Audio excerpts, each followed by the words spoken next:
Jadi cerita kali ini tentang satu keluarga kecil. Untuk orang tuanya kita sebut aja bapak sama ibu ya. Anaknya sebut aja namanya Yoga. Background keluarga ini tuh keluarga yang lumayan berkecukupan. Cuma karena bapak udah pensiun dari kerjanya, lama-lama tabungannya tuh menipis. Ditambah Yoga yang udah nikah sama istrinya, namanya Ira, belum kerja dan ngandelin duit bulanan dari bapak. Ya. Sampai akhirnya setelah setahun Yoga menikah sama Ira, bapaknya tuh meninggal. Ibu yang udah nikah puluhan tahun sama bapak tuh benar-benar terpukul karena ngerasa bapak itu satu-satunya teman hidup ibu. Ya walaupun ibu juga tinggal satu rumah sama Yoga dan Ira di rumah bapaknya, tapi tetap aja ya namanya juga istri ditinggal suami, pasti berasa banget kan Muy, Bi. Yeah. Karena ibu itu ibu rumah tangga dan Yoga belum kerja juga, akhirnya Yoga tuh jadi ngerasa lumayan susah hidupnya.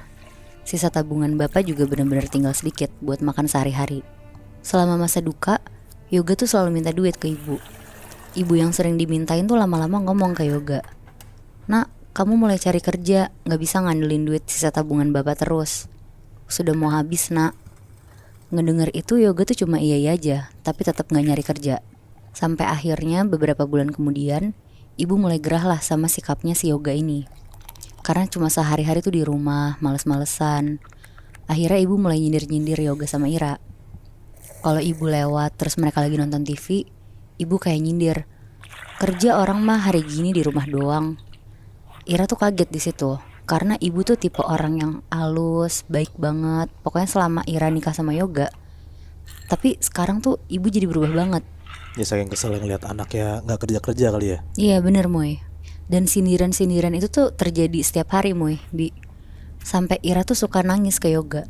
Akhirnya Yoga sama ibu tuh jadi sering berantem karena Yoga gak terima disindir-sindir ibu terus. Dan ibu pun juga gak terima Yoga anak satu-satunya, laki-laki pula, diem doang di rumah gak kerja. Berbulan-bulan Yoga sama Ira bertahan di rumah ibu. Sampai akhirnya di titik klimaksnya, ibu tuh udah gak mau kasih uang sepeser pun buat Yoga sama Ira. Di situ Yoga tuh gak terima banget. Akhirnya Yoga sama Ira tuh milih buat pakai jalur pintas. Mereka ke dukun untuk minta kekayaan secara instan. Tapi gak berhenti di situ aja. Mereka juga minta ibu untuk gak nyebelin lagi ke mereka.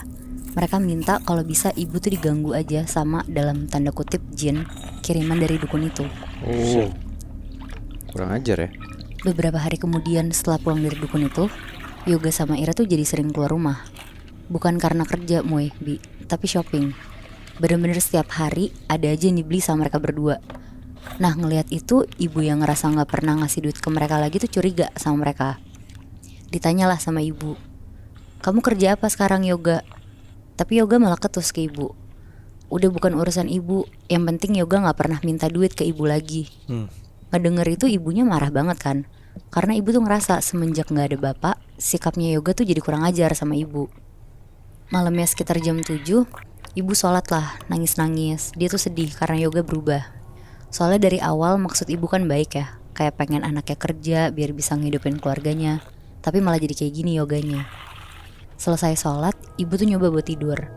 Dia matiin lampu kamarnya, terus tiduran. Akhirnya dia mulai merem.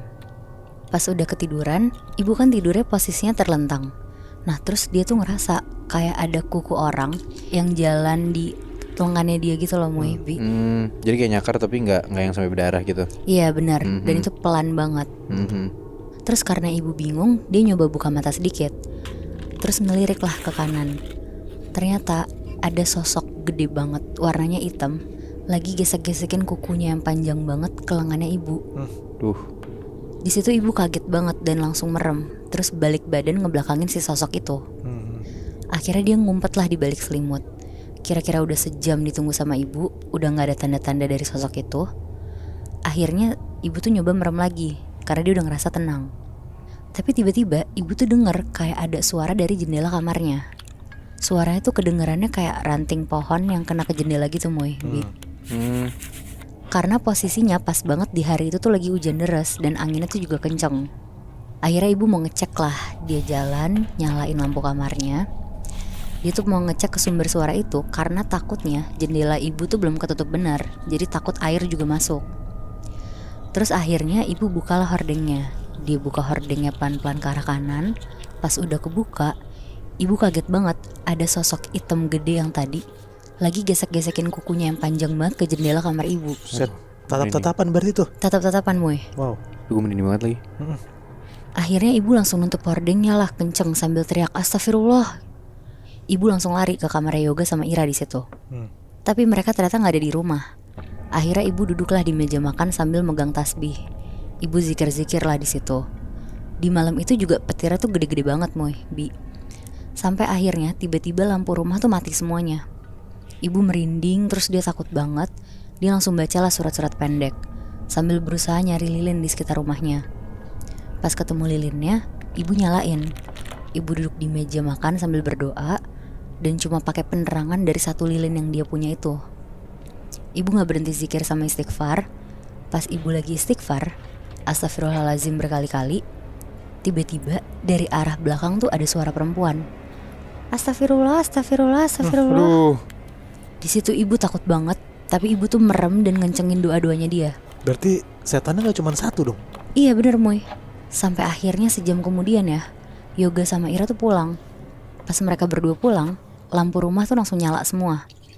Ibu ngeliat mereka berdua pulang tuh bawa belanjaan yang super banyak sambil kayak ketawa-tawa gitu loh, kayak happy banget. Di situ ibu mulai curiga.